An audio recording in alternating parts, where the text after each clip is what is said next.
The united opposition has dismissed claims by President William Ruto that leaders in the coalition are tribal chiefs.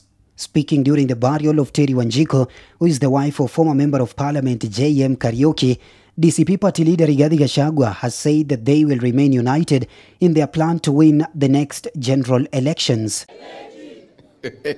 Wewe Bwana Kithinji, listen here. Wewe una habari? Hao wanaume watano wanakutana na mama moja.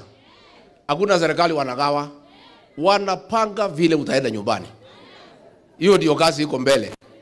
Na hakuna mtu nagawa serikali. Tumeambiwa na watu ya Kenya kazi yetu ya kwanza ni kupeleka Kasongo nyumbani.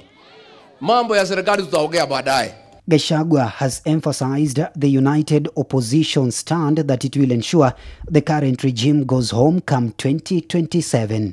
Sasa father, mimi najua hatutaki tuigize nyinyi kwa siasa, lakini wacha niulize nyinyi fathers.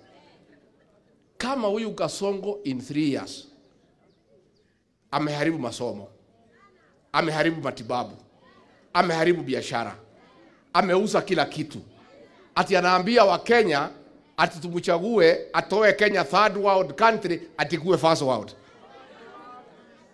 Kaibodo anatukua wanatea. Gachagua has called on President William Ruto to prepare for a battle to the finish line in the 2027 polls.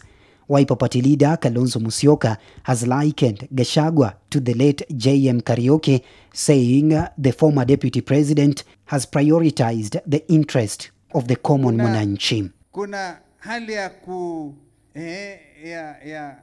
kuafikiana kwa mafikira na baina ya ndugu yangu Rigiji na J.M. Kariuki. Namuona J.M. Kariuki kwa huyu Rigiji.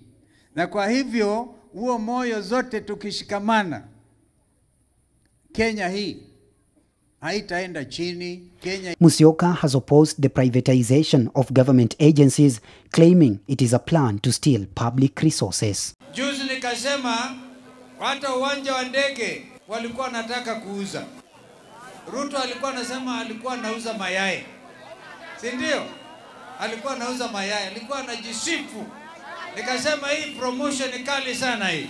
Unataka kuuza kutoka kuuza mayai unaenda kuuza uwanja wetu wa ndege. Hiyo ni promotion kali sana hii. Elvis Omondi, Newspoint.